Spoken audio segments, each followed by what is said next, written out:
Esse é o Pérola Negra Podcast, onde o conhecimento flui, a mente voa e a conversa é boa.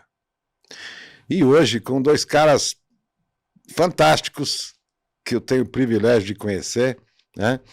E nós vamos falar sobre um tema muito importante, muito relevante, muito atual, que é a importância da participação dos jovens na política.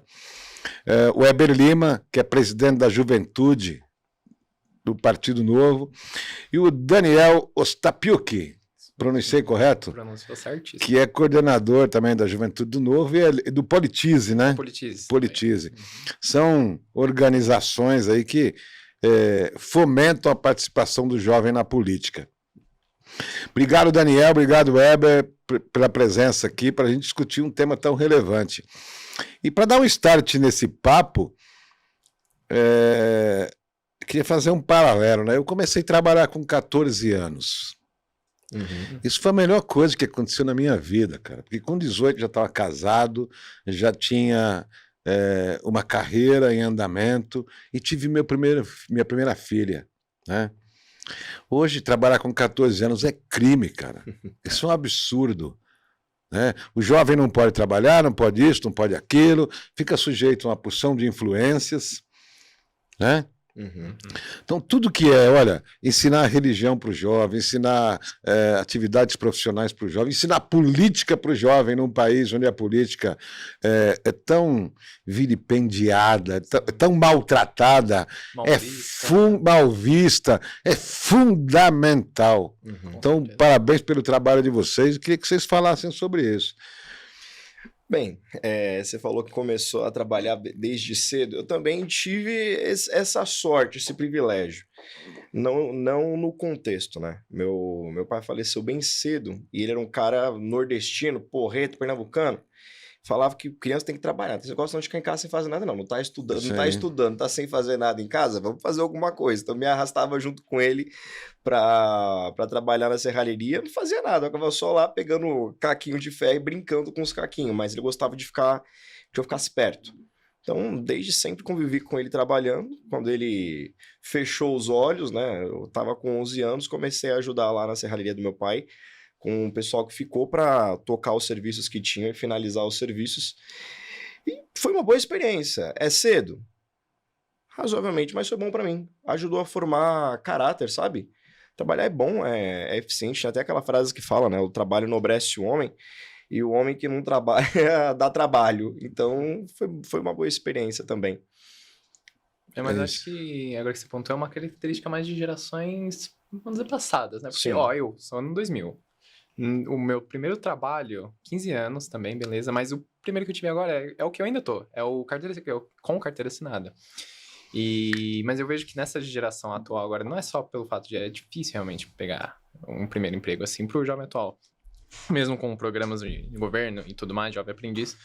Mas o que é mais focado ao jovem, na minha opinião, até concordo, é que ele deve focar mais na educação, né? Primeiro, sei lá, se profissionaliza em alguma coisa, faz um curso técnico, sei lá, que é onde eu também segui, sabe assim? Tudo bem que eu fui mais na parte autodidática e tudo mais, até estudei um tempo fora, passei 4 anos lá nos Estados Unidos, mas daí quando eu voltei, assim que voltei, beleza, bateu a pandemia, e agora que eu tô fazendo faculdade, cursando economia e trabalhando de fato, né? Mas eu acho que o jovem, nessa parte, faixa etária aí de 13 a 16, até 20, é focar no estudo. E antes disso, claro, é viver a infância, né? Porque, até, por exemplo, minha mãe diz que trabalha desde os 7 e na visão dela é um orgulho, né? Mas porque é a geração dela pensa assim. Sim. Né? Mas hoje as coisas... Não, sem dúvida. Tem que viver a infância, tem que ser criança, né? E antes que eu me esqueça, eu quero oferecer esse episódio para Ana, que não pôde estar aqui hoje. Ela passou a semana no hospital, saiu ontem. Ana, volta logo, amor. Você está fazendo falta aqui, tá? Um beijo para você. Mas, olha, eu tenho uma visão um pouco mais... Eu sou dinossauro, né, cara? Eu tenho 61 anos, vou fazer 61 ano que vem, 60 e meio. Eu já discordo um pouquinho. Eu acho que a criança a criança não, né? O jovem com 15, 16 anos pode muito bem trabalhar, estudar, até porque estudar e trabalhar vai dar para ele uma bagagem adicional, porque, cara, não é na escola que na escola você tem embasamento teórico, conceitual, você vai ter informação, mas é no dia a dia trabalhando que você vai entender como é que as coisas funcionam, né? Como é que é difícil conseguir as coisas, e você vai entender desde cedo o seguinte, ó, se não ralar, não vai rolar. Né? Exato. Porque fica aquela, não, isso é da sua geração, não tem que ser assim, tem que vir fácil da onde, amigo? Tem que vir fácil de onde? Né? Essa é a essência do mundo. Se você não se esforçar, você não vai ganhar nada de graça de ninguém. E esse papo, mas o governo não vai te dar nada, não tem história no mundo que tem um governo que deu alguma coisa para a população e funcionou. E fez todo mundo feliz, progredir. Não existe isso, não é só uma questão de capitalismo, é a essência do homem de competição, né? Exato. É por isso que é importante a política, desde cedo, estar na cabeça das pessoas. Mas vamos voltar para a política lá, eu me empolgo nesse negócio. Como é que vocês, que são jovens, você tem 23 anos, Daniel? O Weber tem quanto? 25. 25. Não parece. Você tem cara de mais velho. Você tem cara de 35. Trabalhei demais. Fiquei mais velho. Ele está estudando economia, você já é psicólogo, né? Eu sou psicólogo e estou agora fazendo licenciatura em História. Legal, legal. Concluindo a pós também. Estamos concluindo. Legal. Mas como é que vocês entraram na política? Como é que a política entrou na vida de vocês, cara? Mário, é uma história interessante. A minha família é uma família muito politizada. Muito política, talvez até pela religião. A gente é de uma igreja evangélica, onde para escolher o pastor, o líder, é votado. O pessoal se reúne, vota, escolhe as pessoas, fazem assembleias. Então, literalmente, quase tudo em volta de mim girava em torno dessa questão política. E eu vivi num contexto bem interessante. Minha família materna toda de militares, mais voltados para a direita, e minha família paterna era mais do pessoal que veio do Nordeste, mais de esquerda, veio do Pernambuco, gostava de algumas figuras políticas. Então, era aquele debate louco. Viveram assistencialismo, né? Exatamente.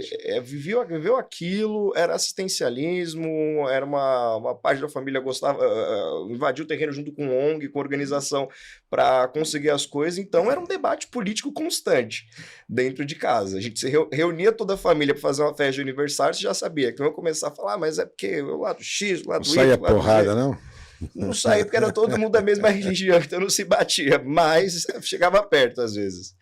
E nessa loucura toda eu falei, cara, é legal esse negócio, mexe com as pessoas, e eu gostava de ver. Minha mãe falava que quando eu era pequeno, eu ficava em frente à TV vendo o horário político e ficava assistindo aquele horário eleitoral que ninguém assistia. Eu era a única pessoa que ficava lá em frente assistindo, ouvindo os candidatos e escolhia os candidatos de casa. Então, desde sempre me interessei pela política. Gostei dessa loucura. E é uma frase que o meu avô falou para mim. A única forma de você mudar efetivamente a sociedade, tirando, obviamente, as convicções religiosas, morais, algumas organizações, é através da política. Se tem alguma coisa que você acha que está errado, só através da política tu consegue mudar.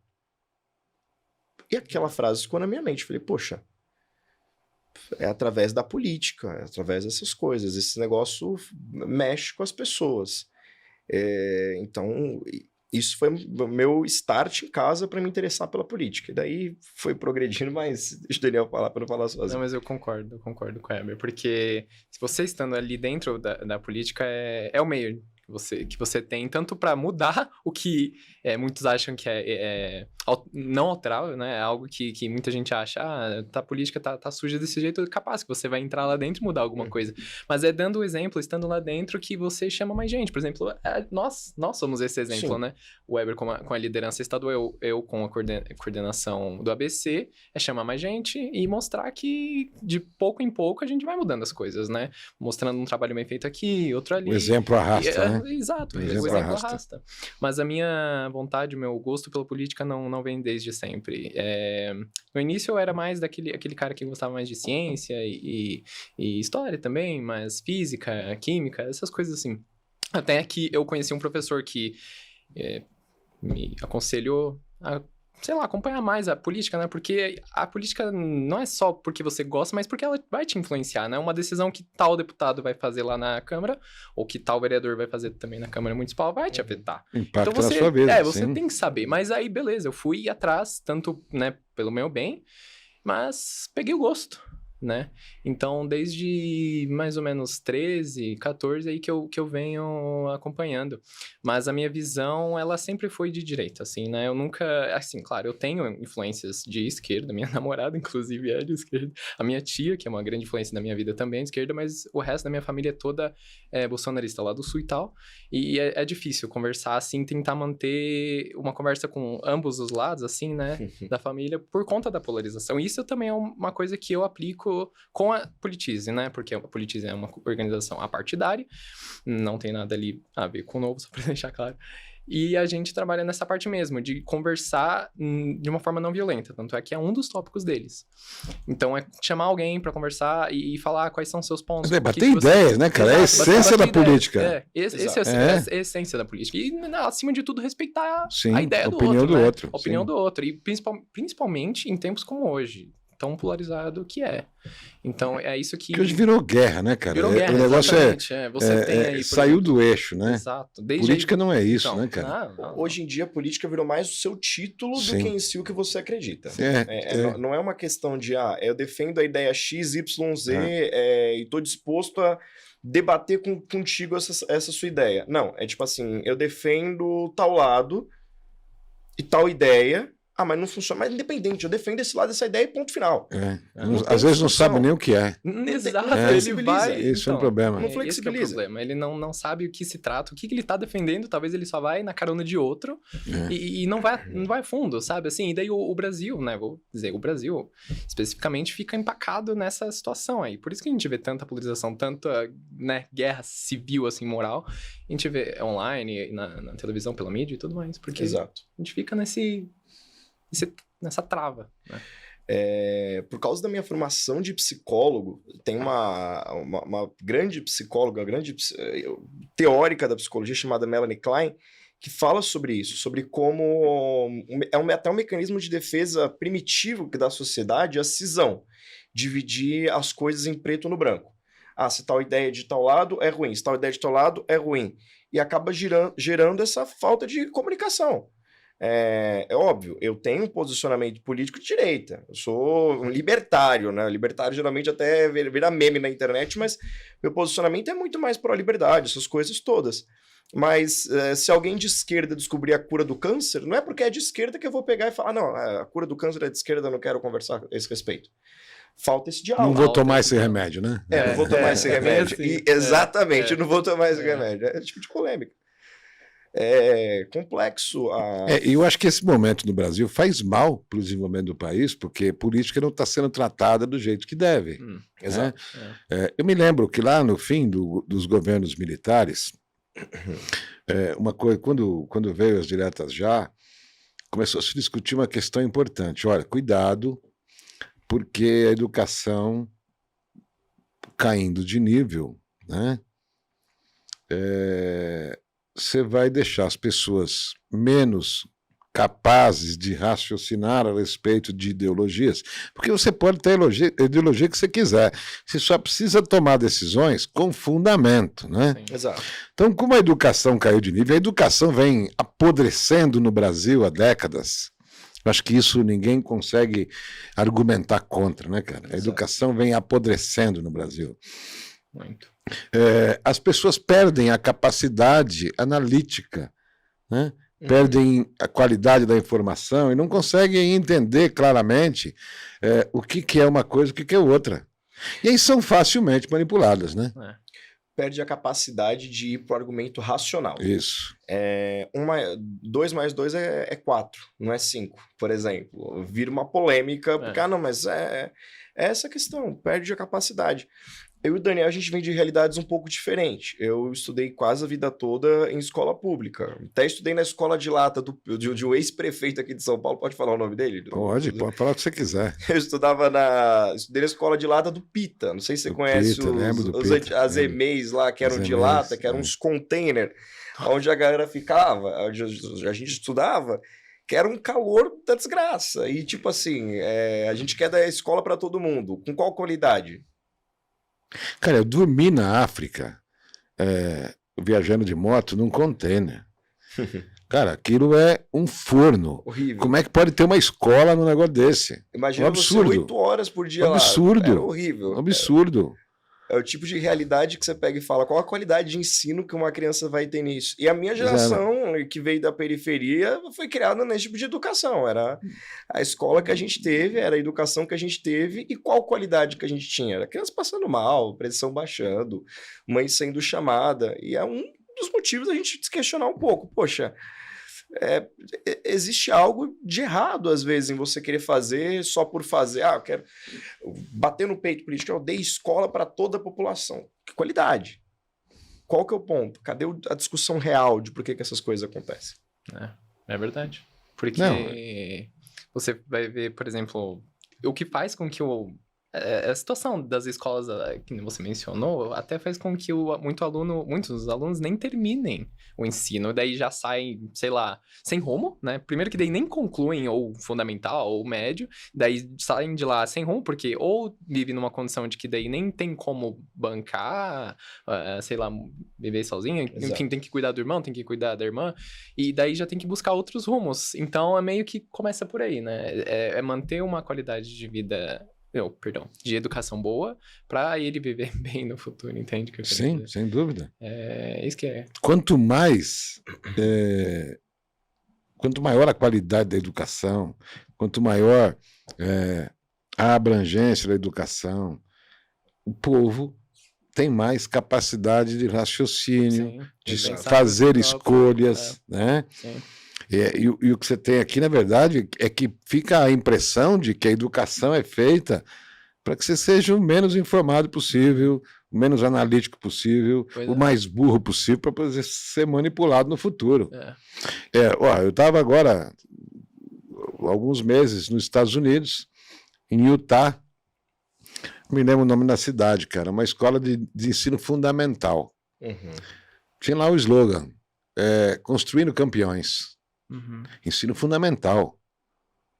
Olha o slogan na escola, construindo campeões, formando líderes. Né? Hoje em dia, aqui no Brasil, o slogan é todos são campeões. Todos são campeões. Né? Você está discutindo ideologia de gênero, ideologia de não sei o quê, bobagens outras, entendeu? Isso não é o principal, não tem que ser o principal da educação. Agora, você pega no futuro, moleque desse, uma menina dessa, vai disputar emprego com um cara formado numa escola americana, numa escola europeia, onde a preocupação é da capacidade analítica, da instrução de fato, dar conhecimento de fato. Que chance ele vai ter? Nenhuma. O modelo de ensino brasileiro se baseia muito naquele modelo de ensino francês, que é um modelo de ensino mais baseado na discussão do sexo dos anjos. Mas por que a lata é uma lata? A lata é uma lata porque ela é feita disso, daquilo, e essas discussões que são interessantes para algumas matérias de humanas, até algumas matérias mais filosóficas mesmo. Mas discutir em aula de história contextos filosóficos profundos, ao invés de explicar uma questão que é prática e real, é você pegar e gerar uma geração de... E para criança. Igual quando eu estudava na escola... Não, quando eu estudava na escola é redundância, mas quando eu estudava no ensino fundamental, o professor falando pra gente, olha, o Brasil foi invadido o Brasil invadiu o Paraguai por causa que o Paraguai estava em guerra financeira com a Inglaterra, e a Inglaterra estava perdendo o jogo político para o Paraguai. O Solano Lopes ter invadido o Brasil e sequestrado o presidente da província do Mato Grosso tem nada a ver com a história da invasão do Brasil. O Brasil invadiu por causa de uma guerra terceirizada. E a Inglaterra está milhares de quilômetros de distância do Paraguai, econômica e politicamente, também não tinha nada a ver. É uma tentativa de mudar a história, mudar a razão, mudar a lógica, mudar o que é real, o que é fato, para tentar adequar uma ideologia e uma discussão filosófica que acaba emburrecendo ao invés de ensinar. Não, é verdade. Eu concordo com você, principalmente porque, assim, eu consegui ver a discrepância de ensino, porque, assim, eu fiz ensino fundamental aqui no Brasil, e assim que eu terminei, eu fui fazer ensino médio lá na Califórnia. Só de ver a diferença entre as duas é a primeira. Por exemplo, desde que eu conheço do ensino do Brasil, é que aqui você vê muito parece uma produção de esteira, sabe? Assim, o professor, ele passa o conteúdo na lousa e espera que você tire uma nota mínima para ele não precisar te reprovar e ficar na recuperação e tudo mais. Diferente dos Estados Unidos, onde que eu consegui ver um entrosamento maior do professor, sem contar que, por exemplo, o aluno, ele tinha mais vontade de estudar e de aprender. Não só porque tinha clubes, né? Nas escolas tem clubes, onde o aluno pode conhecer mais gente, conhecer outros alunos que também têm a vontade de aprender. Sim. Seja o clube do livro, ou sei lá, e sem contar o esporte. É uma coisa que é muito aplicada lá. Tanto é por isso que eles se dão tão bem nas Olimpíadas, né? Eles já começam a praticar e envolver o esporte ao aluno desde o início. Desde se não for bem, se não for bem nas matérias, não pratica esporte, né, cara? Então, exatamente. É isso aí. É a competição na veia. Tipo assim, você não vai ganhar tudo porque você merece por ser você mesmo. Não, você vai ganhar porque você tem que ter o mérito. Você tem que fazer algo, você tem que ter uma contrapartida. Eu critico muita coisa do americano, né? Eu fui muitas vezes para os Estados Unidos, mas eu admiro muito essa coisa de ensinar competição desde cedo, porque a vida é uma competição. Sim. Você vai competir para arrumar uma namorada ou um namorado, você vai competir para arrumar um emprego, Exato. Você vai competir no esporte, você vai competir no trânsito, você vai competir em todo lugar. Sim. E o americano ensina isso desde cedo, a família ensina. É por isso que os americanos se destacam, é por isso que são o país que são, né? Uhum. Liberdade, autonomia, respeito à Constituição e essa coisa da competição. Olha, o mercado é competitivo, a vida é competitiva. Se a gente for parar a pensar, até a religião fala de competição. Exatamente. Paulo da Bíblia fala da vida religiosa como uma maratona, que você precisa acabar e guardar a fé no final dela. Então, tudo é competição. É isso aí. Tudo é competição. E isso...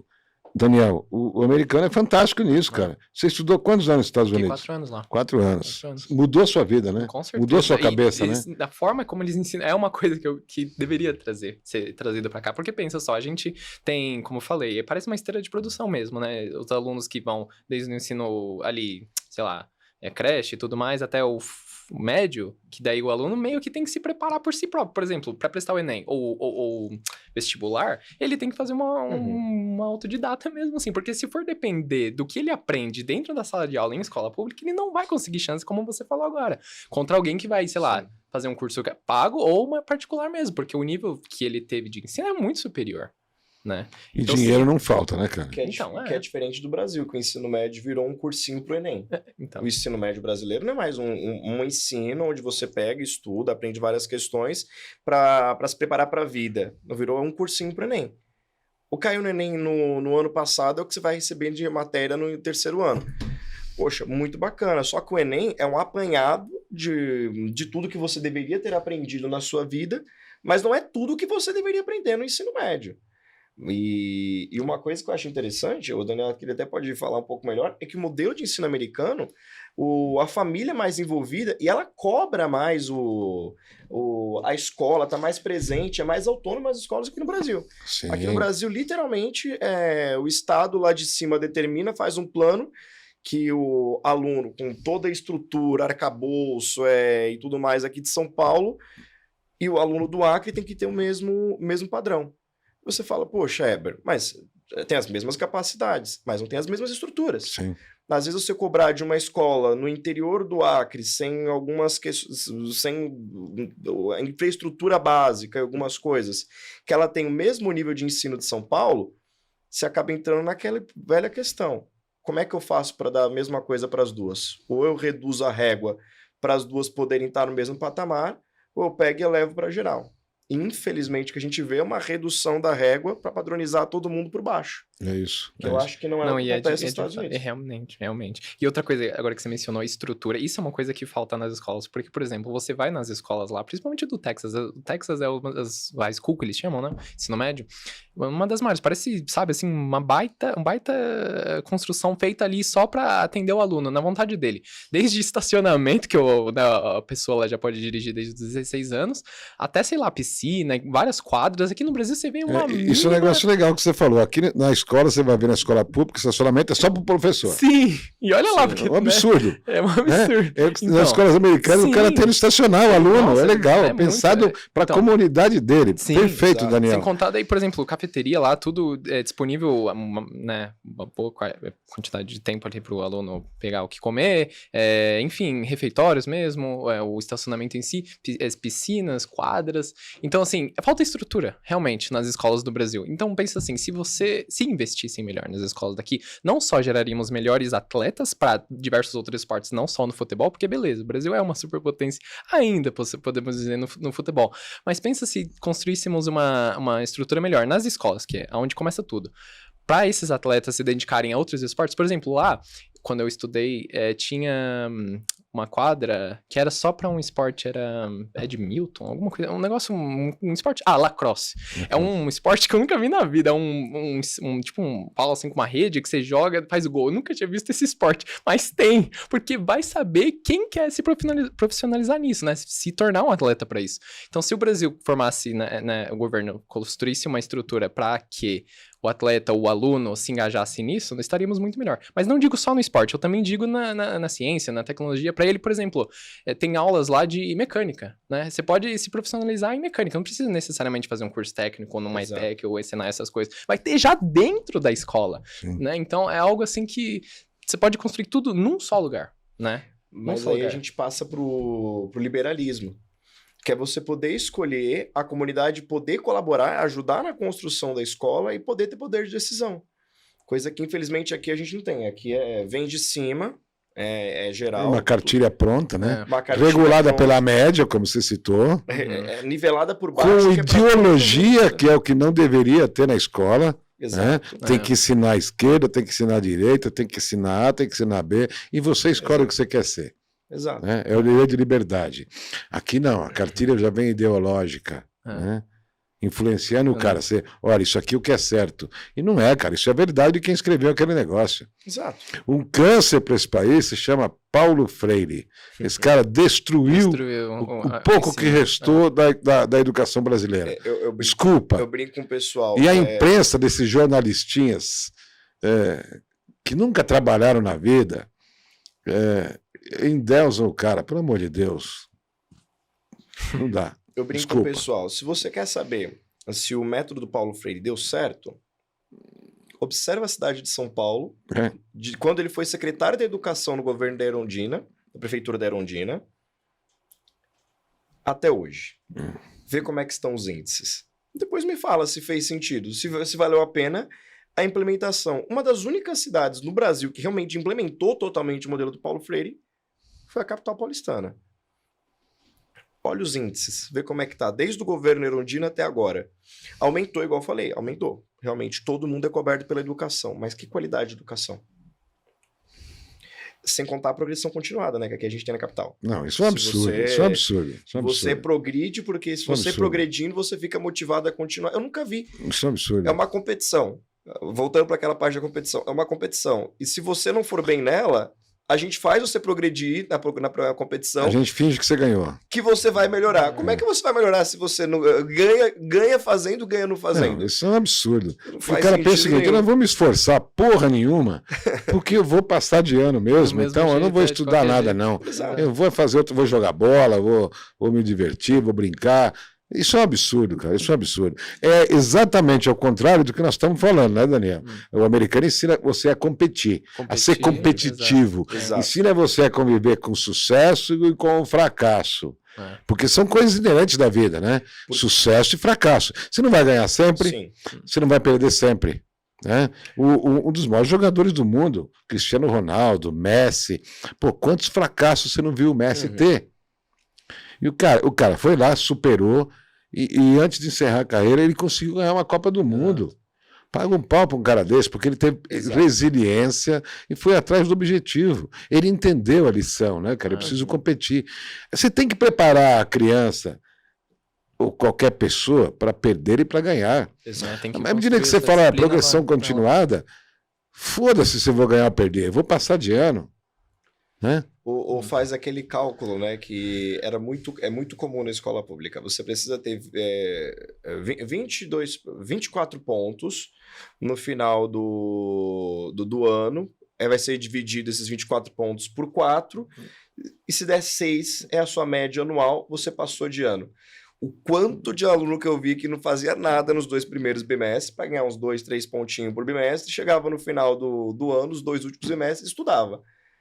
Porque não era um modelo onde você tinha um crescimento acadêmico, mas era um modelo onde você sabia quanto é que você precisava, você fazia média. Porque não existia algo que te estimulava aí além disso. Você consegue ou não consegue passar para a universidade sem você ter um histórico acadêmico interessante na sua escola. Não existe um crédito acadêmico que é utilizado para ser contado nas universidades brasileiras ou algo do gênero. E passa tudo isso por aquilo que é o tema do nosso podcast, que é o jovem na política. Isso aí. É a gente que é prejudicado com isso. E é isso que motiva. Trazendo para a política, o grande política. problema é que educação não é uma política de Estado, né, cara? É uma Sim. política de governo. Então, entra um governo que quer impor a sua ideologia, entra outro que quer pôr a sua ideologia. E não deveria ser assim. Sendo uma política de Estado, olha, nós vamos te ensinar a esquerda, a direita, posicionamento A, B e C. Você faz a sua escolha. Você faz a sua Mostrar o escolha, leque de opções, você entende o que você gosta, para não produzir o que tem hoje. Ninguém entende porra nenhuma do que é esquerda e direita. Ninguém sabe o que é liberalismo, que nunca foi implantado no Brasil. Né? E vira essa festa. E você quer ver um negócio pior? Há alguns anos foi abolido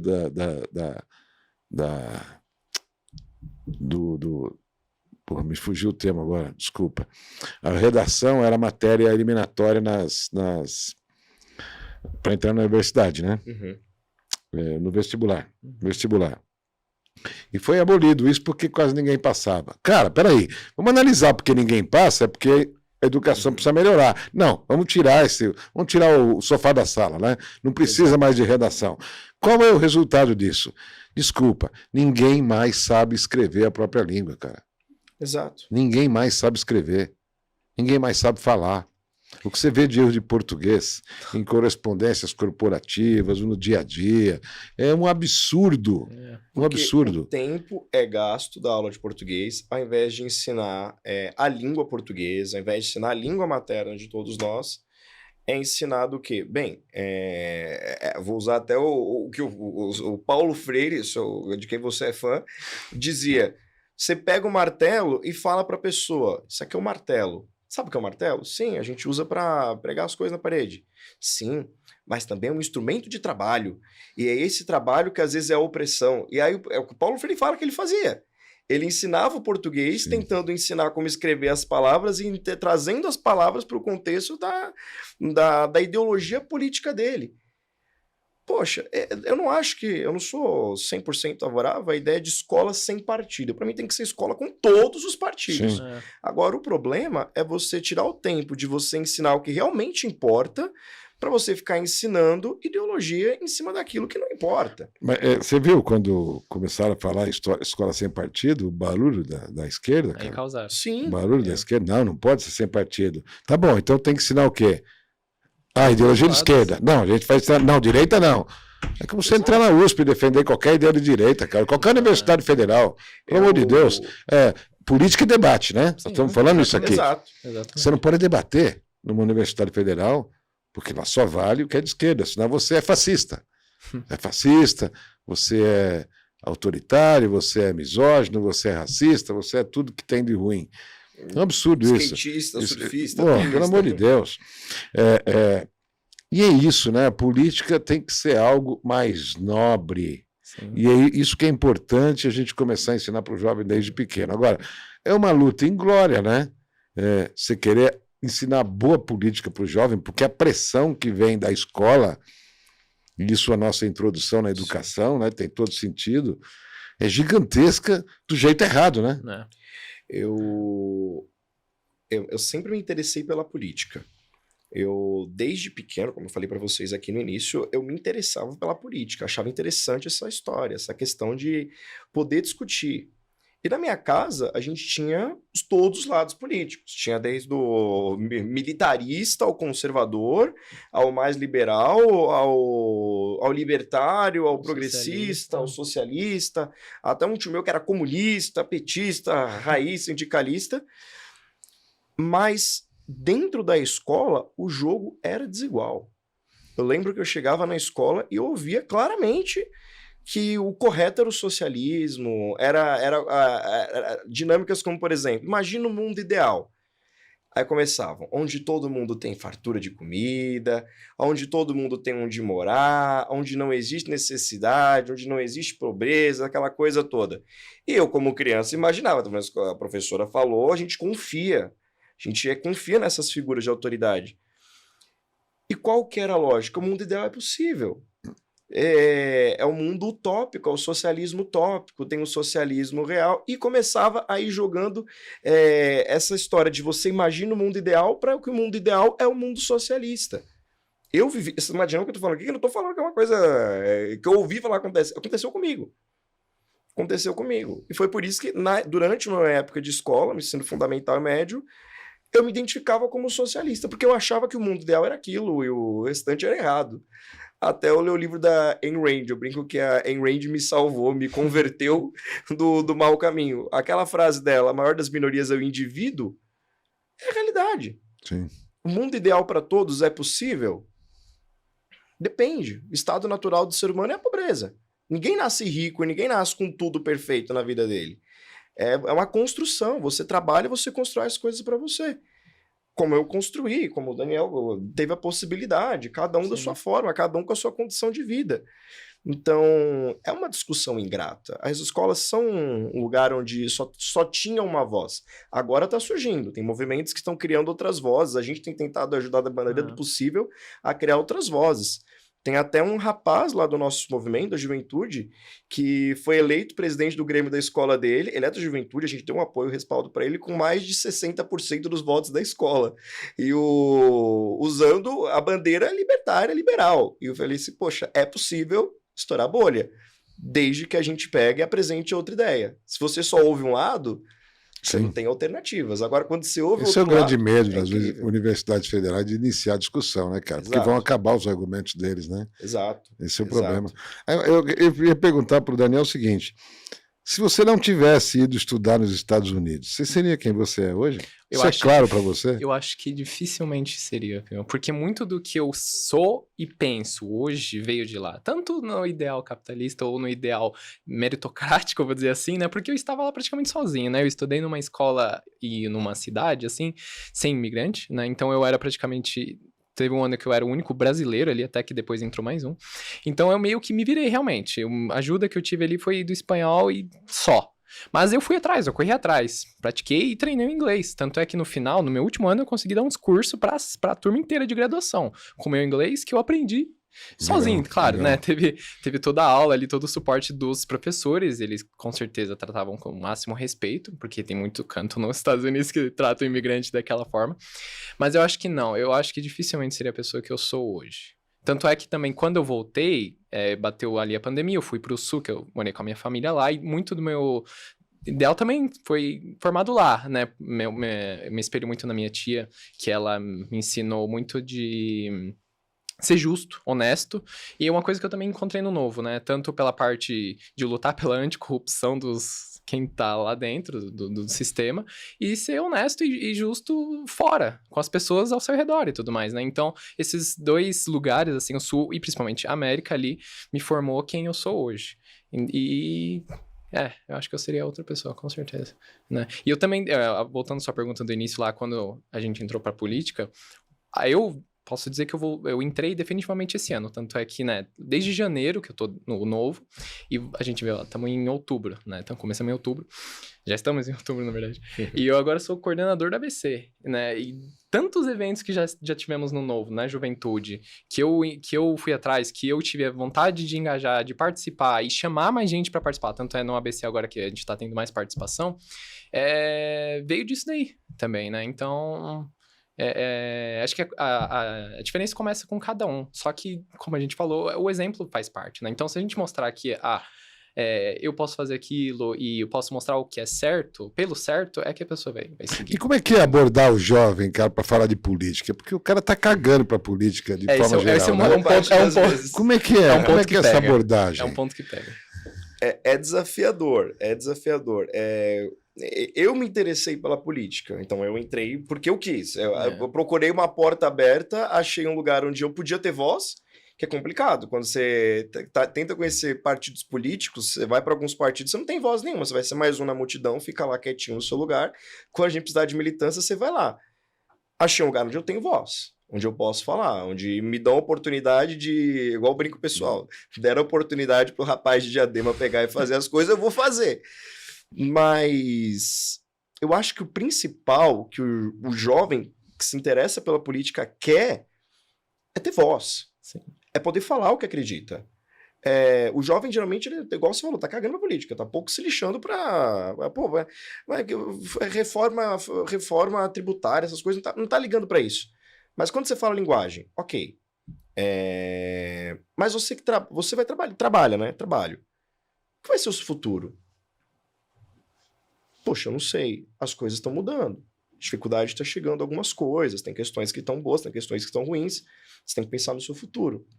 E para você pensar no seu futuro, não é só você pensar na sua faculdade, na sua universidade, você pensar no seu trabalho, mas é pensar em como o Estado pode atrapalhar a sua vida. Como vai influenciar na sua vida. Exato. Porque a maior parte das vezes o Estado é o que atrapalha, principalmente quem é mais pobre. Na periferia, eu brinco que na periferia é o lugar onde mais tem ouvidos abertos para ouvir sobre liberalismo, que é o que, em tese, seria nossa, que absurdo. E é onde a gente mais cresce, na periferia. Porque justamente quando a gente chega lá e fala, o Estado atrapalha a sua vida. Eu brinco que eu vivi num lugar mais liberal possível, que é Diadema. Porque lá em Diadema não tem presença do Estado. Lá no lugar onde eu morei, no Eldorado, não tem presença do Estado. Lá a polícia, posto de saúde, as coisas todas, é quase tudo a gente se organizando por nós mesmos. Então, é chegar para as pessoas e falar do futuro, e falar de como o Estado pode atrapalhar. Pelo menos a estratégia que eu tenho tentado. E a gente tem conseguido fazer, porque as pessoas querem ter voz. Elas querem poder agir e poder mudar a realidade delas. Ninguém quer nascer e morrer do mesmo jeito que os pais. Aquela música que eu amo esqueci o nome dele agora. Do Belchior que fala, mas quem cantou melhor, na minha opinião, foi Elis Regina. A gente não quer ser os mesmos que os nossos pais. Não quero ser o mesmo dos meus pais. Eu quero evoluir, quero crescer. E eu sei o que atrapalhou. Meu pai era um serralheiro. Ele pagava serralheiro de periferia, não era uma pessoa rica. E o tanto que ele pagava de imposto que o Estado atrapalhava a vida dele não tinha sentido. Não era um cara rico, era um imigrante nordestino, aqui em São Paulo, trabalhando. Sendo atrapalhado pelo Estado. Acho que esse é um ponto. Quando a gente fala com essas pessoas, eles entendem porque sabem que o Estado atrapalha a vida deles. Eu quero ajudar eles a ter menos empecilhos, Estado atrapalhar menos a vida deles. Sob o pretexto de cuidar, né? Sob o pretexto de cuidar. É que, na verdade, o Estado chega daquele jeito, né?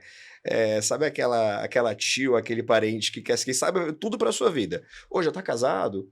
Tem filho? Essa menina não é boa pra você, não. Essa casa não é boa pra você. O Estado é isso. Só que o Estado não fala igual essa tia enchendo a paciência. Ele te obriga. Não, onde você mora não é bom porque eu quero fazer outra coisa. Não, essa pessoa você não deve casar porque eu não quero. Não, esse lugar... Não. Então, o Estado é aquela pessoa impositiva. Você vê o exemplo dos Ubers. Fizeram pesquisa com os Ubers, a maioria não queria ter registro em carteira, não queria ter... ser CLT, não queria essa regulamentação do Estado. Mas alguém sabia o que era melhor para eles. Independente da vontade deles. A vontade deles foi ignorada. Praticamente bateu no peito e falou, eu sei o que é melhor para você, mesmo você não querendo. E você vai ter que fazer, porque é o que é melhor para você. Quando a gente chega falando nesses termos, as pessoas entendem. Porque é a realidade. O Estado atrapalha. Não, é uma diferença, né, cara? Isso aí é outra coisa que eu admiro no americano, é a liberdade, né? Tá na Constituição, Liberdade, ela é respeitada, ninguém discute isso. É o primeiro amendment que eles falam, primeiro... É a primeira emenda, né? É a primeira emenda, né? Liberdade, depois o posse de arma. Exatamente. E aqui no Brasil é a quinta, né? Não, posse de arma, cara, olha, aqui no Brasil é a quinta emenda, a liberdade. Eu cruzei o estado de Montana agora de moto, e aí a gente vai conversando com as pessoas, né? No estado de Montana é o seguinte, para você ter arma à vista, você bota no coldre igual um cara do Velho Oeste, todo mundo vendo que você está armado, não precisa ter licença. Você não precisa falar com ninguém, compra a arma e coloca na cintura. Para você ter arma porte velado, embaixo da roupa, escondido, aí você precisa ter licença. Sim. Criminalidade, zero. Zero. Nada é zero, né? Mas tende a zero. Não acontece nada. Nada. Porque todo mundo sabe, é a tal da competição, né? Eu não vou ser folgado com o cara, porque se eu irritar o outro, ele pode me devolver um tiro, né? Se eu for ilegal com o cara, se eu me intrometer na vida dele, eu posso levar um tiro, eu não tenho nada com isso. Então todo mundo se comporta e respeita o espaço do outro. Exato. Né? E o ser humano é assim, precisa ter uma motivação evidente, tem uma educação boa, o cara tem valores morais, vai fazer isso no Brasil, vai ser um matando o outro o dia inteiro, no trânsito e tudo mais. Mas é a liberdade, educação é a base de tudo, né, cara? É aí que entra a juventude, no caso, né? A gente exatamente. Educa hoje para não punir no futuro. Para não punir no futuro, exatamente. Agora,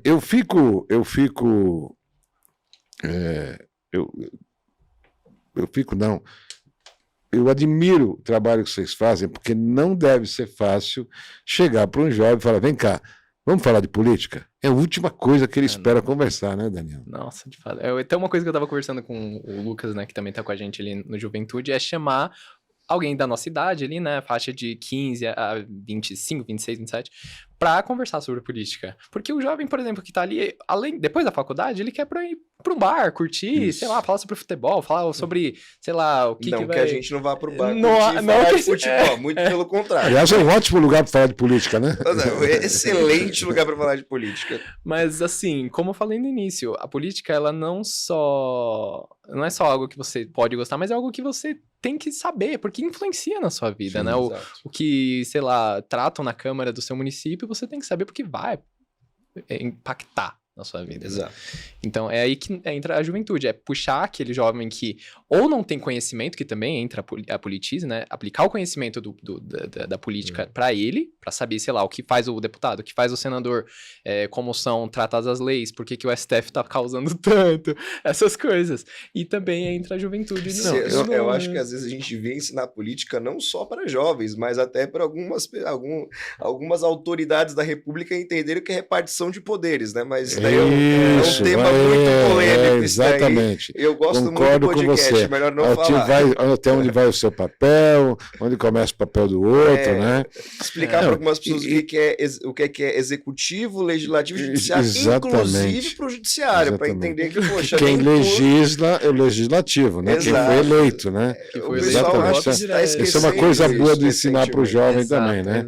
Cara, eu me lembro que na escola, eu sempre falo isso, eu tinha educação de OSPB, Organização Social e Política Brasileira, educação moral e cívica, aprendi os três poderes, a separação dos três poderes, eu cantava o hino da bandeira, aprendi o hino brasileiro, respeitava a pátria, respeitava a bandeira do Brasil, o hino nacional, a gente hasteava a bandeira toda semana. Hoje em dia não tem mais isso. Não tem mais isso, cara. Não tem respeito à pátria. Não tem cantar hino nacional na escola. Ninguém sabe mais hino nacional. Eu sou libertário. O pessoal pega e fala, poxa, é libertário defende cantar hino nacional? Claro. Eu entendo que a identidade de uma nação, ela pode ser construída como a identidade de indivíduos que se juntam em um lugar e querem pensar em algum... É um símbolo, comum, né? É um símbolo da união. E é um símbolo da união de indivíduos independentes e autônomos. Mas parece que isso ataca qualquer tipo de ato de identidade individual, quer seja de uma nação, quer seja de uma pessoa, é atacado. A gente vive em um estado, numa situação, num mundo onde você não pode mais ser um indivíduo. Você tem que ser um coletivo. Então te cancelam, né? Exato. Eu sou negro. Mas eu não concordo com tudo que o movimento negro fala. Ele não me representa em tudo. Muita coisa, muito pelo contrário. contrário. E vou te falar pior, se você falar que você é um negro de direita, você não respeita o negro. Como não, cara? Você é negro, porra. É as frases que eu já ouvi. Eu sou um branco de pele escura. Eu falei, caramba. Porque eu não acredito em tudo que o movimento negro prega algumas coisas. E não tem nenhuma obrigação disso, né, cara? É liberdade. Exato, porque, afinal de contas, acima de ser um negro, acima de morar em Diadema, não bati o microfone, acima de morar em Diadema, acima de ser da BC Paulista, acima de qualquer coisa, eu sou um indivíduo. E é esse o ponto que é mais atacado hoje em dia. Você não pode manifestar uma vontade, uma individualidade. Você tem que ser algum coletivo. Você tem que se agrupar em algum grupo, algum bando e guerrear contra outro. A gente voltou para a gente está num estado das coisas onde a gente está vivendo vários bandos, vários grupos, brigando um com o outro. E para quê? Isso nunca foi política. Disso? Política nunca foi isso, né? Mas isso é dividir. Dividir a sociedade. Dividir para conquistar.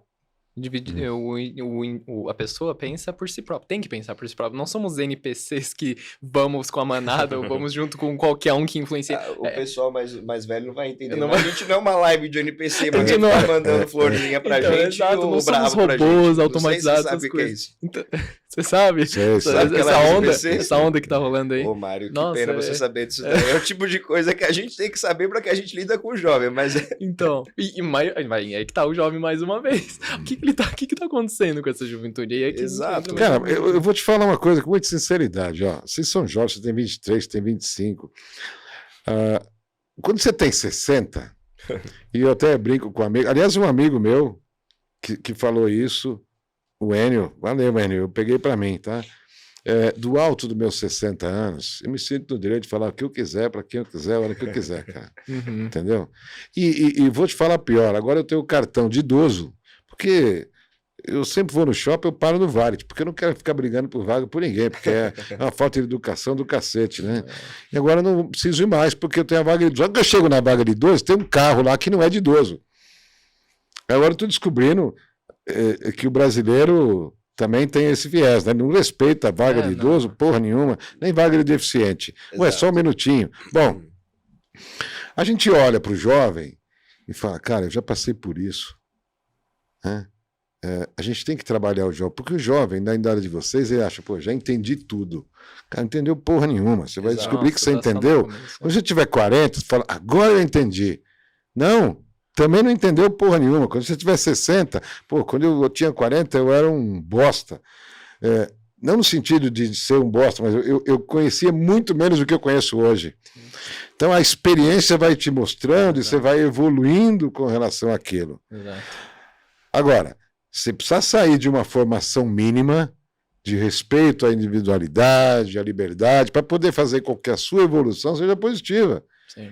Agora que você falou, ensina o cara a dividir para conquistar. Ensina um jovem coisas que não tem nenhuma noção, cara, que não vão se concretizar lá na frente. Você conhece algum país do mundo socialista que deu certo, cara? Nenhum. Estão querendo destruir a família. Os países onde a família é mais respeitada são as maiores economias do mundo. Alemanha, Estados Unidos. Eu vim na Alemanha, eu achei bonito, eu quase chorei. Quase chorei. Num domingo de manhã, a família, os filhos, filho de 25, filho de 15, filho de 8, filho de 9, indo com os pais, felizes para uma missa. Não importa a religião, se era católica, mas estar junto com os pais. Sim. A família unida. Onde é que você vê no Brasil um jovem saindo com o pai e com a mãe? É muito raro isso, cara. O cara quer distância do pai e da mãe, ele quer se divertir, quer ir para a tribo dele, porque senão ele é lacrado, né? O que você está falando. Então a gente está destruindo a família, nós vamos destruir a nossa sociedade. A gente precisa mostrar isso para o jovem, né? Mas a quantidade de informações ruins que chega é difícil. Por isso que eu admiro o trabalho que vocês fazem. O desafio é numérico, né? Mas ele precisa existir. Porque se a gente não fizer isso, o que vai ser o Brasil do futuro, cara? Exato. Quando esses caras começarem a ser políticos, dirigentes de empresa, o que nós vamos construir no país? Eu acho interessante que um dos maiores exemplos, quando você falou de socialismo, país socialista deu certo, um dos maiores exemplos que, quando a gente fala desse assunto, os socialistas vêm, batem o peito, a Suécia é um país socialista que deu certo. Olha o índice de liberdade econômica da Suécia. Isso. Pergunta se ele já foi para a Suécia, né? Exato. Sem contar que a Suécia era um país que até alguns anos atrás, até 2008, se não me engano, era um país teocrático. Onde para você poder ter a certidão de nascimento, você tinha que ser batizado na igreja luterana, que é a igreja da Suécia, ou na igreja pentecostal. E um detalhe, existe aqui no Brasil uma embaixada cultural da Suécia, que é a Igreja Pentecostal Brasileira, que foi fundada por suecos. O Malafaia talvez seja o maior representante da cultura sueca no Brasil. E hoje as pessoas pegam e ficam falando, não, socialismo de verdade é na Suécia. Eu falo, você sabe o que é a cultura suécia? Você conhece os discursos do senhor Gunnar Wingren e do senhor Daniel Berg? Porque eu conheço o Gunnar Wingren e Daniel Berg. O que eles acreditavam de política e de economia era completamente diferente do que o socialista fala. Você conhece o que é a Suécia de verdade? Liberdade econômica é tudo. É uma frase do Felipe Dávila. É liberdade, é o que a gente está aqui para defender, é a principal. E é o que existe nos países que são os exemplos de socialismo que a gente ouve ser dito aqui hoje em dia. Na verdade, são países capitalistas demais, ultraliberais. Você vai na Dinamarca abrir um negócio, vê quanto tempo que demora. Vai numa Noruega. A Noruega é um país tão socialista que boa parte da renda da Noruega vem de um fundo de investimento que a Noruega faz em empresas privadas. Eles ganham, em vez de cobrar imposto, eles ganham royalties de investimento. É assim que o governo de lá vive. Inclusive, é um dos grandes acionistas da Apple. Então, o socialismo que deu certo, na verdade, é um capitalismo radical. Vamos ver se o governo brasileiro teria condições hoje de fazer um fundo de investimento em instituições privadas, reduzir imposto para ganhar em royalty, igual eles fazem na Noruega. Vê se isso aconteceria sem você viu uns 30, 40 militantes cair em cima da pessoa que apresentasse esse projeto para vir descendo em cima. Não, é contra, isso aí é capitalismo radical. É o que a gente está vendo. A narrativa falaciosa da esquerda contra a liberdade. E eles mentem para conseguir pegar e reforçar a ideia deles. É isso.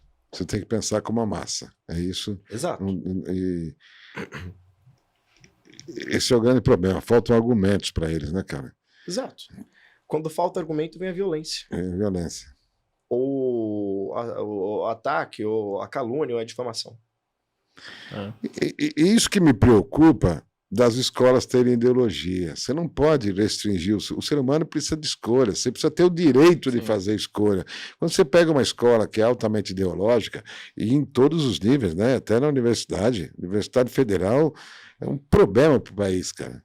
É um problema. É um problema. Mas acho como é que você vai tomar decisão lá na frente? Exato. A hora que você descobrir é tarde demais. Peraí, a gente destruiu o país porque a gente não deu liberdade de escolha, a gente fez más escolhas, a gente escolheu uma ideologia errada, agora é tarde, né? Então, exatamente. E é mostrar o leque de opções que você tem. Mas eu acho que, assim, com exceção dos extremos, porque, né, radical extremo, assim, nunca é bom. Por exemplo, mostrar a história, né? Por exemplo, aconteceu o que aconteceu na Alemanha na Segunda Guerra, aconteceu o que aconteceu durante a União Soviética. Hoje elas não existem mais, então, ok, acabou, passamos dessa fase. Podemos progredir. Sim. Então, ensinar a história, né, do que aconteceu, do que, não só no Brasil, mas no mundo, e mostrar as opções que a pessoa tem para escolher é o básico, né? Exato. É o que a gente falou. É isso que tem que acontecer desde o início, para depois ele formando e garantindo e construindo experiência, entendeu? Mas é mostrar a vida é uma história, não manipular a história. Isso não é para pegar e falar assim, poxa, a União Soviética era maravilhosa, perfeita, sem defeitos. Poxa, matou tanta gente, aliás, matou mais gente do que o nazismo. O Lomodor, né? O Lomodor. Que muita gente hoje em dia fala que não existe. Não, pelo amor de Deus. Muita gente hoje em dia quer negar a realidade histórica. Teve um influencer do mainstream, da Beautiful People, aquela galera legalzinha, que fez um vídeo falando do Holodomor. Pronúncia meio horrível. Holodomor. Holodomor ou Holodomor? Alguma coisa assim. E ele foi cancelado.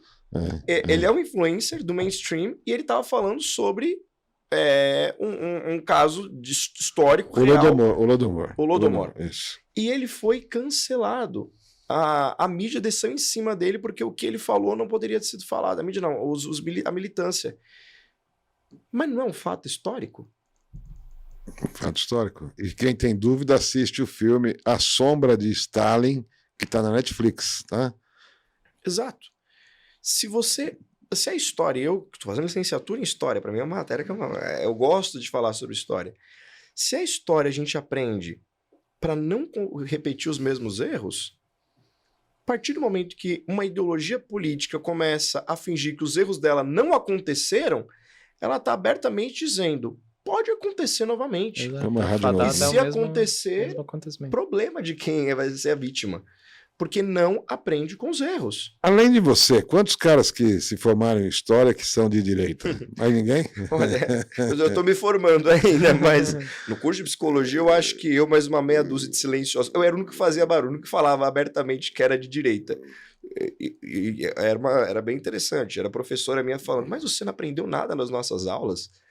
Na época de eleição em 2018, porque eu votei no candidato do Novo na época e votei quase todos, desde o Chega, era todo mundo do Novo. E ela falou, mas você não aprendeu nada nas nossas aulas? Por que você votou nesse pessoal? E eu, mas professora, a nossa aula era de psicologia, eu estou aprendendo aqui psicologia social, não estou aprendendo aqui qual que é o melhor candidato para mim votar na presidência da República.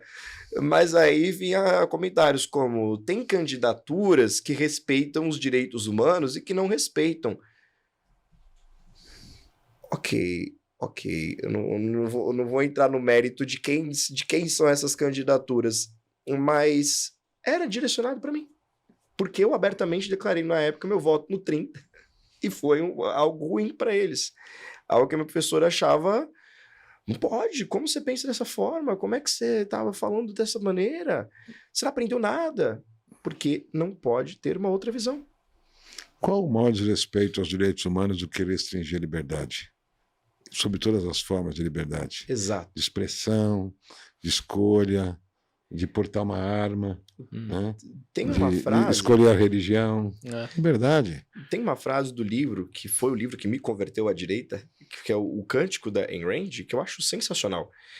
Que ela fala que, não dessa forma, né? Eu tô aqui transliterando da minha forma. Que ela diz que para você dizer eu te amo, ou falar eu gosto de você, ou eu faço bem para você, você passa pelo eu. Então, o indivíduo é a base da ação, até as boas ações. As boas ações passam por uma ação individual. Se você anula o indivíduo e cria uma massa, você impede até a solidariedade entre parceiros, entre iguais. Porque você anula a capacidade individual de fazer o bem para o outro. E terceiriza para o Estado. Eu vou fazer uma pergunta para vocês. Todos os partidos deveriam ter um trabalho político para os jovens, né? Cada um na sua seara. O de esquerda, de direita, de direita. Mas quase nenhum faz isso, né? Ninguém se preocupa com a formação política do jovem de forma geral, né? Não. Muito poucos partidos. A gente está vendo isso agora com, né? A gente da juventude tem... Sim. Claro, a gente trabalha com respeito, né? A gente mostra o nosso ideal, nossa ideia, nossa visão, mas, claro, a pessoa tem total direito de escolher o que ela bem entender, tanto na vida, assim como na religião, né? As igrejas estão aí para isso.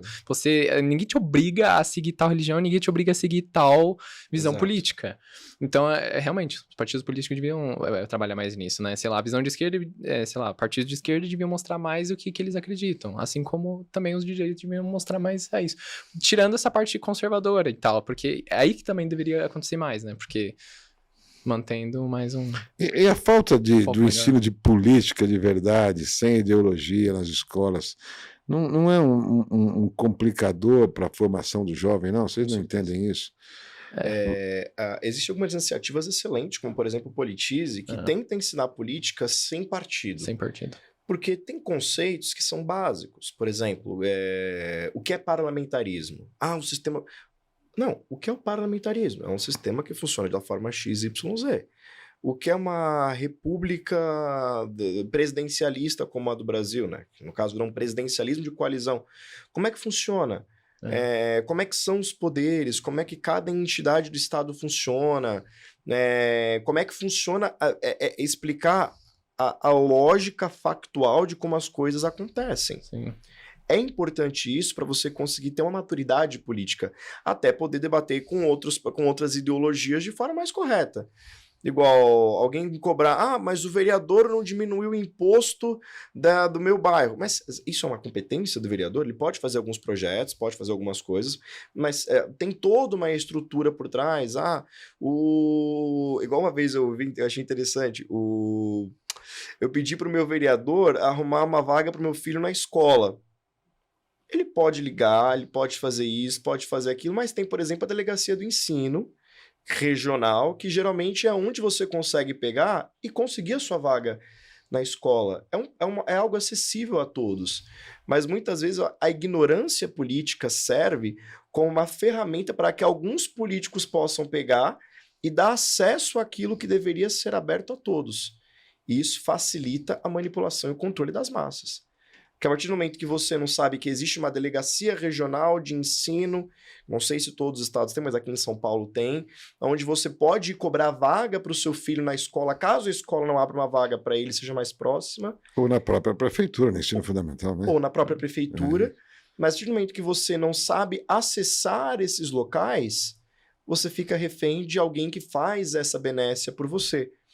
Eu acho que por isso que a ignorância política, a falta de conhecimento, aparentemente é tão fomentada por quem mais deveria ser interessado em ensinar. Que é justamente quem vive dela, que é o Estado. O Estado brasileiro é um Estado que ensina a pessoa a depender de algum benfeitor. Ao invés de pegar e promover a autonomia. Você vai lá e faz. É aberto. Disponível para ti. E a Politize entra justamente nisso, é mostrar todas as formas de governo que se tem, a história do que aconteceu nessas formas de governo que foram aplicadas ao redor do mundo, o que cada partido atual promove, defende, o que faz tal prefeito, tal governador, tal, enfim. É isso que tem que ser mostrado, mas é o básico, isso é praticamente o básico. Sem juízo de valor, né? Exato, e você sabendo disso, você consegue debater melhor sem você estar na bolha, né? Furando bolhas. É isso que a gente também promove. A gente tenta fazer até um pouco disso na juventude do Novo. A gente conversa com várias pessoas, a gente dialoga com vários grupos, a gente tenta se relacionar com as pessoas. Óbvio, tem gente que já tá com a porta fechada para você é de um partido de direita, a porta tá fechada para você. Mas a ideia nossa é poder promover esse diálogo, até porque a gente entende que é através do diálogo que a gente vai conseguir pegar tanto trazer mais gente para o nosso lado, como poder pegar e diminuir o clima de animosidade política que a gente vive no Brasil hoje. Que não é bom para ninguém, né? Que não é bom para ninguém. Que não é bom para ninguém. Por exemplo, eu sou um libertário, acredito que o melhor sistema político para um país seja o parlamentarismo. Na juventude tem pessoas que creem o oposto. Tem pessoas que pensam no outro sistema de governo. Eu acho que presidencialismo, tem até monarquista. E cada qual com a sua ideia, mas a gente discute sistemas e formas de governo sem tentar demonizar um outro. E tem uma coisa legal que é o Instituto Libertas, que a gente faz uma parceria na juventude que ele ajuda a gente nessa formação política da juventude do Novo.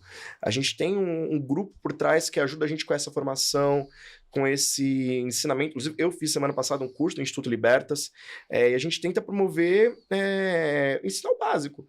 Se eu quero debater política, eu preciso ter noções básicas. O que faz um vereador? O que faz o prefeito?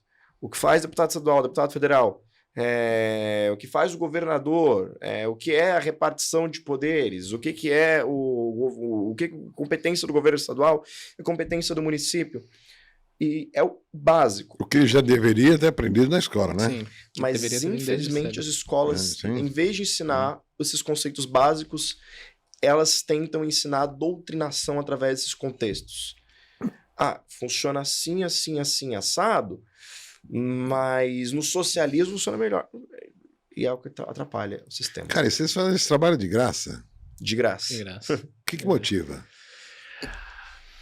Acho que um inspira o outro, com certeza, né? O que o Weber faz me inspira, o que eu faço inspira outros, tanto do ABC, do Estado de São Paulo, do Brasil. Inclusive, agora no encontro do Novo que tivemos, muita gente da juventude apareceu e deu pra ver o quanto da nossa parte ali tá engajado. Então, se a gente tem e conseguiu engajar aquilo, que boa parte, né, foi desse ano, a gente consegue puxar mais gente, né, para próximos eventos e tudo mais. Então, um inspira o outro, né?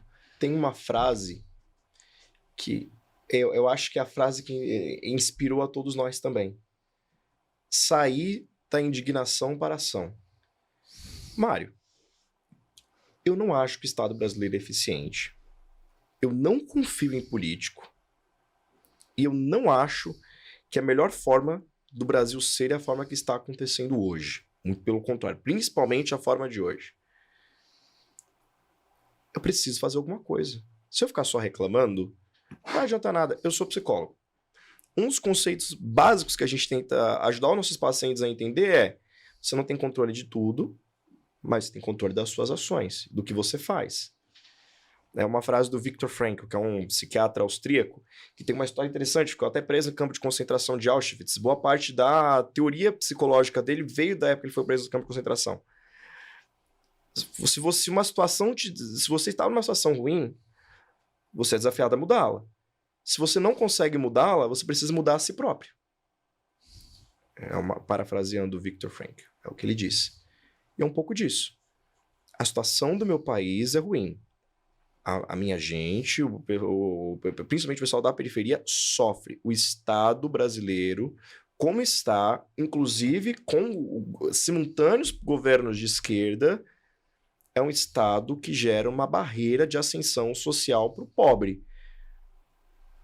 É um Estado que é deficitário. E eu não podia só ficar indignado, tinha que partir para ação. E aí histórias como a do Daniel, como a das pessoas que embarcaram nessa jornada louca comigo, de trabalhar por um país sem ganhar nada de graça, mas porque quer fazer alguma coisa, inspiram, porque a gente percebe que não está sozinho. No começo a gente era 30 e poucas pessoas, hoje a gente já está com 200 e poucas até o final do ano. A gente talvez chegue nos 400. No estado de São Paulo. Só no estado de São Paulo. E em todo o estado de São Paulo, desde Nova Alta Paulista, divisa com Mato Grosso do Sul, uma galera nossa no litoral, região de Campinas, Vale do Paraíba, Piracicaba, capital, ABC Paulista, que é a nossa região, eu de Diadema, ele de São Bernardo.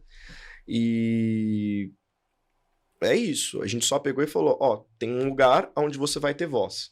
Quer falar? Você quer manifestar a sua indignação? As pessoas vêm. As pessoas vieram. E uma das coisas que eu mais gosto, assim, de estar no Juventude é que, por exemplo, temos eventos que a gente teve do Léo Siqueira, que a gente tá junto com o Léo Siqueira.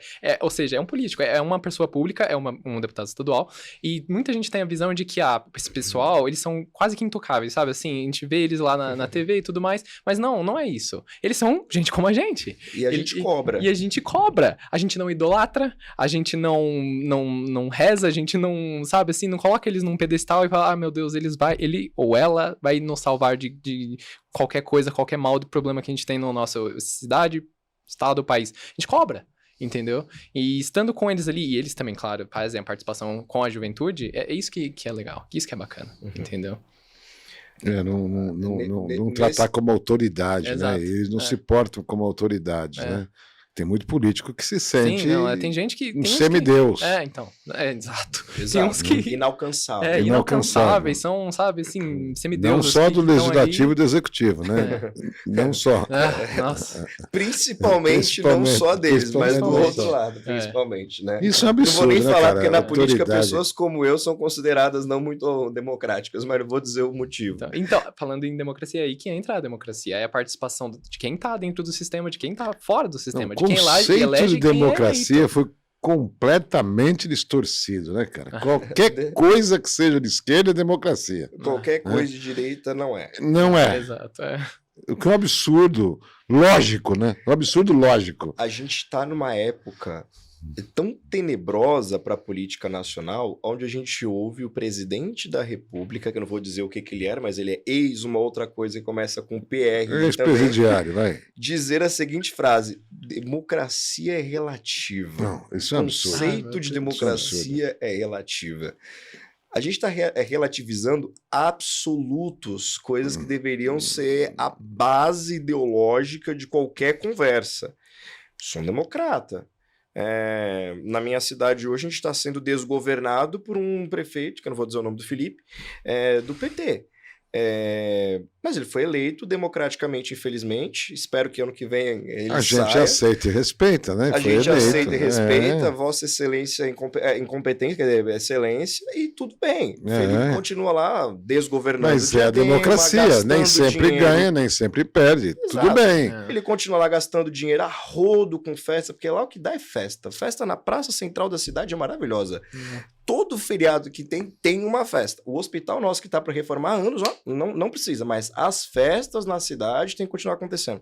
Mas a gente respeita, foi eleito. Se o projeto dele é fazer festa e deixar o hospital para reformar quando tiver tempo, tudo bem. A gente respeita que foi a vontade da maioria.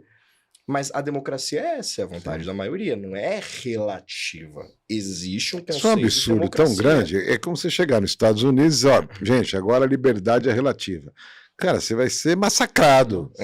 Porque liberdade é um direito fundamental. Se liberdade é relativa, então vou relativizar a sua agora. A sua. Falar isso. Né? Democracia não pode ser relativizada. Isso é um jogo de palavras que quer dizer o seguinte, ó, a democracia vale quando é para mim. Quando for você, é autoritarismo. Exato. Né? Só quando eu fizer a democracia. Se fizer, não é. Isso é um absurdo. E o legal é que ninguém vai contra, né, cara? A imprensa não vai contra. Não, ninguém discute isso. Desapareceu. Não, discute isso. A gente teve uma Imagina se fosse o Bolsonaro falando isso. Era um golpe de Estado. Imagina. Mas o Lula, eu não sou apaixonado pelo Bolsonaro, não, cara. Eu sou um cara de direita. Não tenho ídolo, né? Mas é o seguinte... Isso que a gente preza, não fanatismo. Não, fanatismo. Fanatismo é ruim. Todos na religião. Quanta gente não se mata porque o pastor, o líder, você tem que se matar. Não, isso cega, né? Sem dúvida. Mas imagina se fosse o Bolsonaro falando isso. Agora, como é o Lula que está falando, tudo bem, ele pode. Exato. Por que ele pode? É um absurdo de qualquer um dos lados, cara. Democracia não pode ser relativa num país democrático. Né? Isso que o jovem tem que aprender para começar a não ser enrolado de novo. Né? Para que no futuro ele possa dizer, peraí, amigo, você está falando bobagem. Isso não existe. Estão fazendo um verdadeiro agnosticismo moral e uma relativização de conceitos que deveriam ser básicos. Por que eu falo agnosticismo moral? É essa história de, isso não é certo, isso não é errado. O certo e errado é relativo. Não, o certo e errado é relativo. Sim. Se você matar alguém, isso é errado. Sim. Mas em legítima defesa, bem, aí é uma situação à parte, uma outra questão. Mas se você sai na rua... Continua sendo errado, mas foi uma maneira de preservação da sua vida. Exato. É diferente. Agora, as pessoas estão relativizando conceitos que deveriam ser absolutos. Sim. Respeito ao próximo deveria ser um conceito absoluto. Você não devia ter alguém te ofendendo ou cuspindo na sua cara, ou como aconteceu, por exemplo, na Bienal da Uni, com um jovem da Juventude do Novo, que ele estava com a bandeira de Gadsden no pescoço, arrancaram o pessoal de um partido que não vou dizer o nome, arrancou a bandeira do pescoço dele, a força, ele foi tentar segurar, acabou cortando a mão que puxaram com tudo e bateram no menino, porque ele estava com uma bandeira. E a pergunta que eu faço, as pessoas que fizeram isso sabiam o que significava aquela bandeira? Simplesmente agrediram um jovem nosso da juventude lá do Vale do Paraíba, porque ele estava com uma bandeira que não era da bandeira deles. A deles. Você falou de eventos que marcariam o governo anterior. Se um visitante internacional tivesse um segurança que agredisse uma jornalista, como foi o segurança do Maduro agredindo uma jornalista no Brasil, qual teria sido a reação da imprensa, será, a esse ato de agressão? Estaríamos falando até hoje. Talvez fosse uma reação relativa, né? Relativa a quem está no poder, a reação da imprensa. É isso, a relatividade da democracia. Exato. Em relação a quem está no poder, né? Exato. É isso que a mídia peca implica, porque ela só focando nessa tal relatividade que ela acha que é o certo, isso que vai prejudicar e formar mais bolhas. Então isso que a gente promove também, o jovem, ou não só o jovem, qualquer pessoa, é fazer a própria pesquisa, saber que aquilo é errado e de que eu tenho que seguir o lado certo, né? Então, independente qual governo fez, qual autoridade que praticou, aquilo é errado, né? Até a corrupção é relativa agora. Porque se for feito pela esquerda, tudo bem, não tem problema. Deixa passar. Deixa passar. Se for, imagina o escândalo da Petrobras num governo como o do Bolsonaro, por exemplo. Não. Estaria todo mundo enforcado em praça pública. FHC, que era um governo que seja o do Temer, estaria todo mundo enforcado em praça pública. Como foi a esquerda que fez, tudo bem. Isso, o Daniel e Eber, corrupção é uma coisa que eu não tenho tolerância. Não tenho tolerância à corrupção. Aliás, na minha vida profissional, eu nunca vendi para o setor público porque envolvia ter que fazer corrupção. Nunca vendi um centavo, e poderia ter vendido milhões, porque envolvia fazer corrupção. Eu não tolero isso. Exato. Eu sou muito intolerante a isso. E aí o seguinte, a nossa geração tem muita intolerância à corrupção. A geração de vocês está aprendendo que tudo bem, isso é normal. Por conta dos escândalos que tivemos nas últimas 2 décadas. Cara, isso é um absurdo. Imagina o que vai acontecer no futuro. Não, e isso é o caso do nosso querido presidente, é isso. O cara cometeu o que cometeu e voltou aonde voltou na cabeça das pessoas. Isso tá tudo bem. Tudo bem. É um país onde o crime compensa. Então, é normal. Isso que é ridículo. É aquele ponto que a gente volta para o início. É a relativização de conceitos que deveriam ser absolutos. Primeiro, as coisas têm consequências. Hoje em dia, a gente está numa época tão estranha. Eu sou jovem, tenho 25 anos, é a minha época, é a minha geração, né? Eu sou geração Z, sou geração mais nova, mas a gente precisa explicar para as pessoas, ações têm consequências. Se você pegar e jogar uma pedra na parede, alguém vai machucar. As consequências existem. Se você não estudar o ano todo e no final do ano querer tirar 10, você pode não conseguir tirar 10. E existem consequências, deveriam, né? Porque tem a progressão continuada.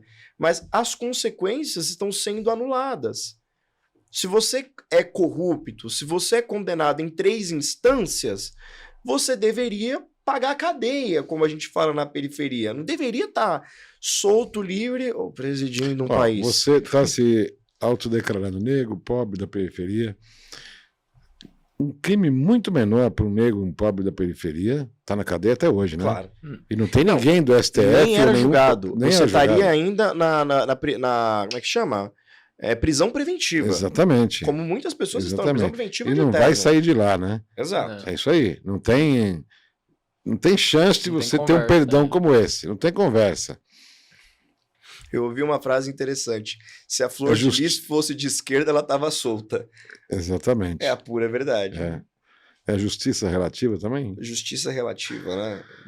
Cara, por isso que eu admiro o trabalho de vocês. Ele é absolutamente necessário. A gente precisa mudar o país. Olha, quando eu tinha 15, 16, 17 anos, o Brasil crescia 7% ao ano. Não tínhamos criminalidade. Tá?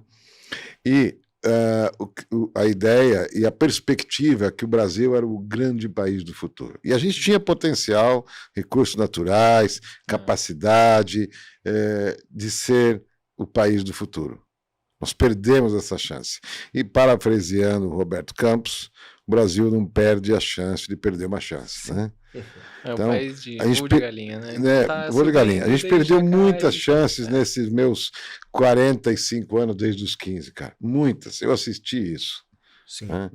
A educação tinha muito boa qualidade. Eu saía de baile no final de semana e ia a pé vai a pé para casa hoje, em Diadema, ou em São Caetano, ou em São Paulo, em qualquer lugar qualquer grande cidade, você vai ser assaltado, cara.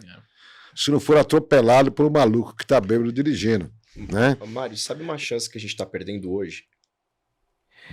Existe uma área profissional que é a área do futuro. Que é a área do futuro. Pra você ter noção, o Donald Trump e o Obama fizeram campanhas para as pessoas, para os jovens estadunidenses estudarem essa profissão. Que é programação, que é TI. Estudarem TI, serem desenvolvedores. Exato. O nosso país, esse ano, tá? Isso é novidade, tá? Se você é jovem e está assistindo isso daí, você está falando, poxa, estou desempregado, queria ter um trabalho, queria ter isso, queria ter aquilo. Observa, o nosso presidente da República, esse ano, vetou o ensino de programação e robótica do ensino básico.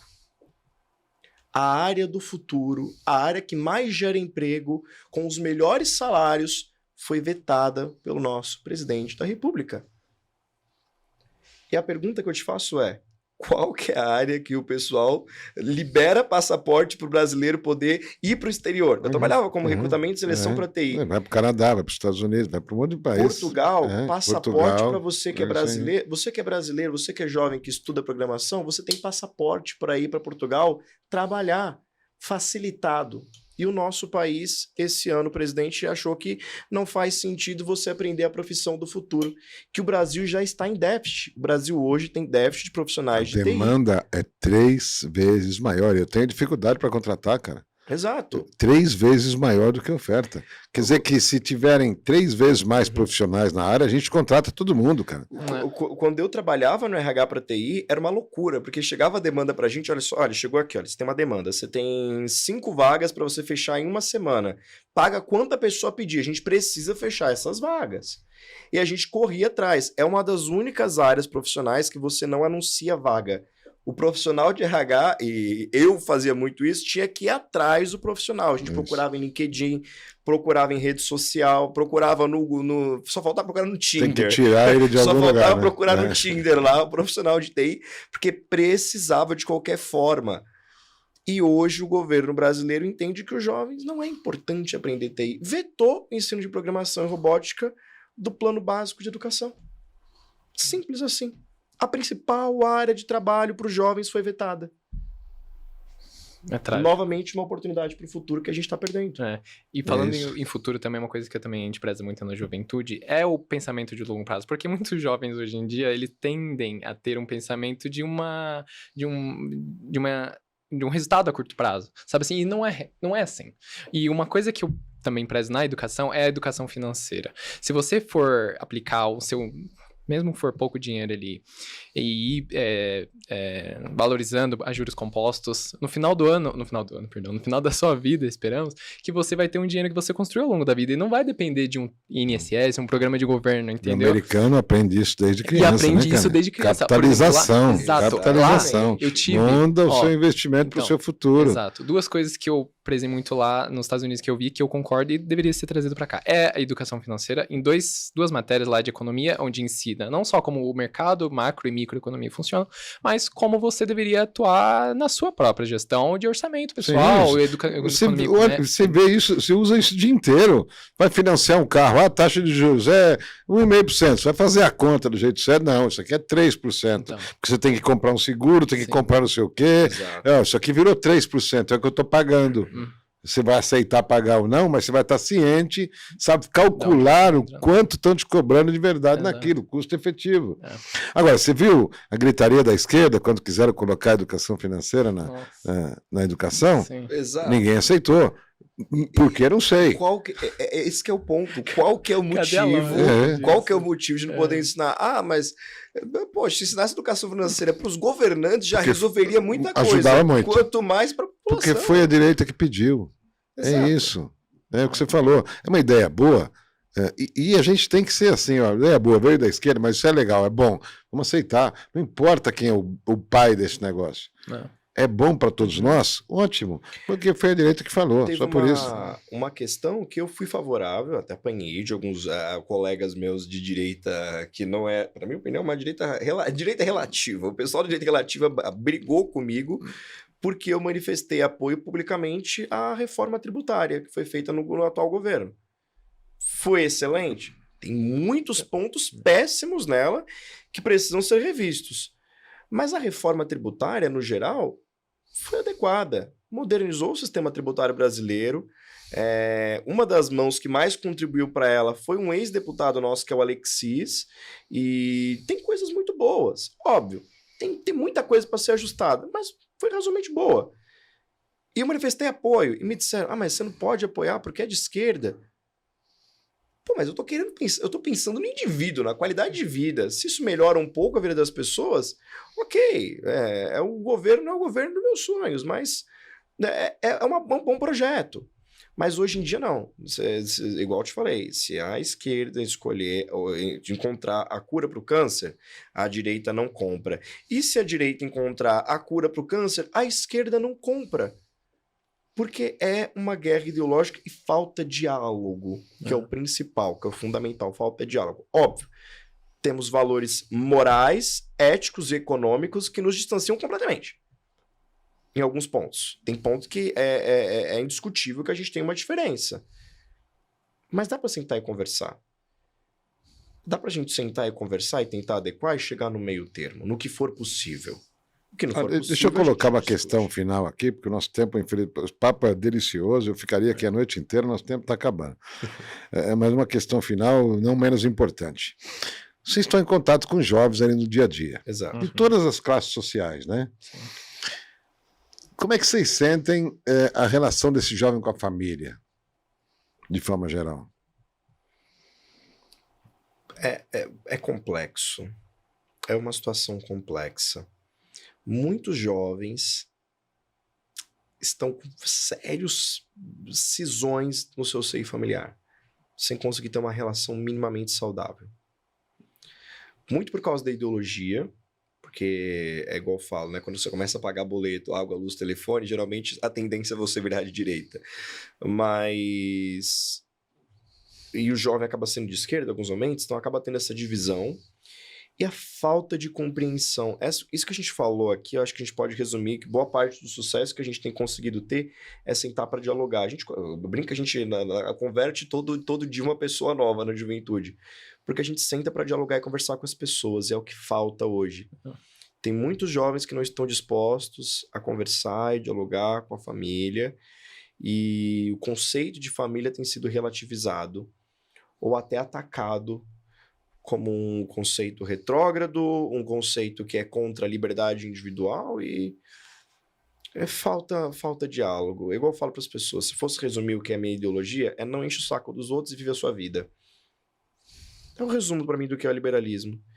E, infelizmente, outras ideologias já são: preciso impor meu modo de vida a todos, a minha forma de falar, a minha forma de pensar, impor a todos, mesmo que isso gere conflitos. E é o que, infelizmente, a gente tem vivenciado. É verdade, concordo. Falta o diálogo. E muito disso tem vindo dessas últimas eleições, né? Essa polarização que tem causado tudo isso. Então, se o jovem, né, onde a gente impacta, erguer a sua voz e falar tanto com seus familiares, a colegas mais próximos, a sei lá, professores ou vizinhos e tudo mais, isso vai fazer. Então, é a mudança que a gente faz com o jovem, que daí ele faz com a família, que faz com o vizinho, e é um efeito dominó. Entendeu? E se eu puder dar um conselho para os jovens, o favor. mandato de um presidente dura 4 anos. Seu pai e sua mãe vão durar por muito mais tempo. Para que brigar com pai e mãe por causa de política? Às vezes fala, conversa. Seu pai e tua mãe tem defeitos? Poxa, todo ser humano tem defeitos, mas pensa a longo prazo. Quem vai estar junto com você, quem você vai contar na sua vida, não vai ser o seu candidato, vai ser o teu pai e tua mãe. Então, crie pontes, não destrua laços. Acho que é o maior conselho. Exato. Assim como eu concordo de que não devemos focar, por exemplo, em fanatismo de futebol, que tem muita gente por aí que se mata por futebol. Imagina, então, por alguém que tá lá em Brasília, que não sabe nem da sua existência, né? Então, claro, o que ele faz vai impactar na sua vida, mas não destrua laços por conta disso. Você tem que fazer que o que você faça também impacte na dele, também, né? Também. Tem uma frase de um grupo religioso perseguido da Europa, chamado Moraviano, que eles falavam a seguinte questão: vamos focar no que nos une e não no que nos separa. Muitas vezes é isso. É óbvio, eu tenho questões ideológicas. Se alguém falar para mim, Heber, eu quero estatizar todos os meios de produção do Brasil, eu falo, não é nem um cato, eu vou ser contra, brigar, porque eu sou a favor de liberalismo, de libertarianismo, da liberdade individual. Mas tem lugares onde você precisa focar no que te une. Um deles é na sua casa, é com a sua família, é com seus amigos, com seus colegas, que é a única forma de você conseguir dialogar e convencer das suas ideias. É focando no que te une e não no que te separa. É isso. Daniel, Heber, papo delicioso. Como eu disse, a gente ficaria aqui a noite inteira, mas infelizmente a gente tem tempo. Olha, que os jovens entendam o trabalho que esses caras fazem é fantástico, eu já pude acompanhar. Olha, vocês estão de parabéns, fazer isso de graça, pensando no bem comum, é maravilhoso isso, cara. Eu admiro e respeito. É isso aí. Obrigado por ter vindo, Daniel. Obrigado. Valeu, obrigado, Heber, pela Heber. oportunidade. Esse foi mais um Pérola Negra Podcast. Hoje sem a Ana, mas ela volta no próximo, tá? Um beijo, amor. Tchau. Até mais, até a próxima. Tchau, tchau.